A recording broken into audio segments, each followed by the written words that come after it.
Hello, my name is Elijah Wells and today's review is No Time to Die.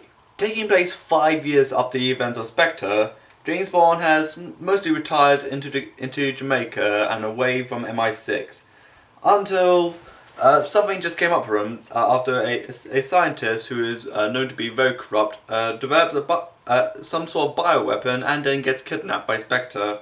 So he of course has to track down the scientist who's creating the bioweapon and come face to face with Remy Malek's character known as Safin.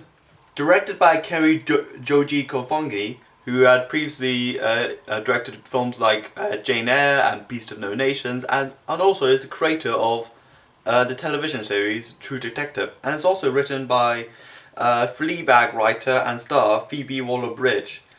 Yeah, knowing this is the final movie with Daniel Craig as the titular James Bond character, this is going to be a different departure for the character, or really a different James Bond movie altogether. Something on the lines of like On Her Majesty's Secret Service with George Lazenby, or something like Skyfall, which came out like nearly 10 years ago now. Let's cut to the chase. I actually really like the movie. Particularly its action scene where the third act takes place in this disputed island that's between Russia and Japan. Yeah, I thought the cinematography and how they framed it and the mise-en-scène of that particular scene was brilliant, as well as the choreography as well. I thought the movie's humour was really brilliant, and the film's romance, since I think the producers kind of like oversold it, like James Bond adapting to this post-Me Too world. Like, I think they kind of a little bit oversold it. I think it doesn't feel as sexual as a lot of the previous Bond films were, but I think they kind of made a little bit too much of an exaggeration. But yeah. But anyways, I also really like that Billie Eilish song, No Time to Die. Even though I liked songs like When the Party's Over, Everything I Wanted, and the recent Happier Than Ever track, which came out like a few months ago.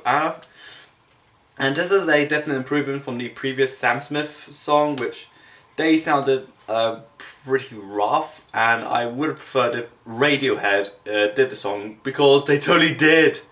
And I thought Billie is a great singer. I've known her stuff before, and I actually really like the song as well. And another subplot which I really like is James Bond's, would you say, really sour relationship with MI6, since he of course left the group after the events of Spectre. So his relationship with M and Q has, would you say, really soured up ever since the events. And to a point, James Bond just routinely insults M, like, oh, you drink too much. Oh wait, CIA got me before you did. Like, it just got. I felt like it was this. There was something that just ticked both of them off, and they spent much of the film while doing their missions trying to resolve that issue, as well. And I thought Ben Whishaw as Q is brilliant as usual, and of course Christoph Waltz, who's only in for like literally just one scene, is also really brilliant as well. And there's Remy Malek, who plays Stefan, even though I'm going to really botch his name out of him, but Remy Malek from Mr. Robot and Bohemian Rhapsody of his previous movies, he's actually really brilliant in this movie. He basically plays a terrorist leader under Spectre, who pretty much hell-bent on revenge and wants to exploit this bioweapon to wipe out as many people as possible. Think Thanos snapping half the world, imagine that, but on steroids and a little bit more of a sophisticated planning rather than wipe half of humanity off. How about wipe a whole bunch of humanity from a single DNA strand?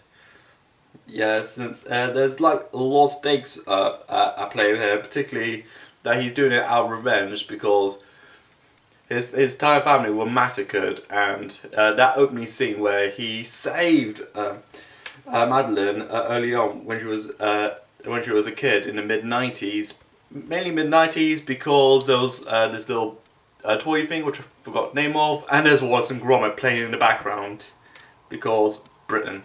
Another very interesting thing that I've kind of I picked up on the movie is Leslie Lynch's character Nomi, or the new 00 or 007 that she's referred, as she would just say adopted the name once James Bond pretty much walked out of the MI6.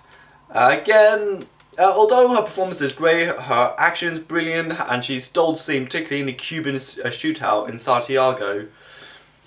Again, I feel like this was again an overselling from the studio, saying, "Oh, we're going to have a female person do James Bond," even though it's now been confirmed that it's going to be a man doing it. Like, I'm totally okay if a female person does James Bond. I don't have any real issue about it. I think the studio, again, like the Bond adapting to a post-Me Too world, I think they kind of oversold it again with this one. Even though, again, her performance is brilliant and she does make a good companion to James Bond, I think they just oversold it a little too large.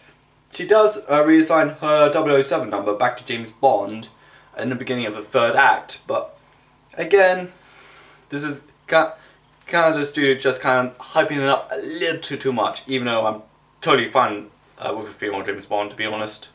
All in all, this is a beautifully shot, beautifully acted and beautifully written finale for, if not one of the better Bond actors, Daniel Craig, and his final Bond outing.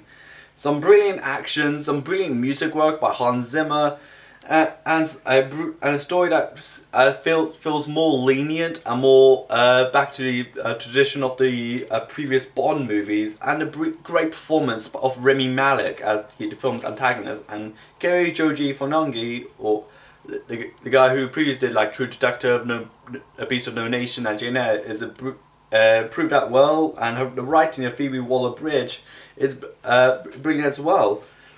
All in all, this is stands as one of the better finales of James Bond actors, like Piers Morgan, Pierce Brosnan, Sean Connery, Roger Moore, and Timothy Dalton, and George Lazenby. Like one of the better finales. I am feeling an 8 out of 10 for this one, and I actually like this one. And this is Elijah Wells, and like this video, comment below what you think about the movie. Follow me on Instagram and Twitter, and this is Elijah Wells, and bye.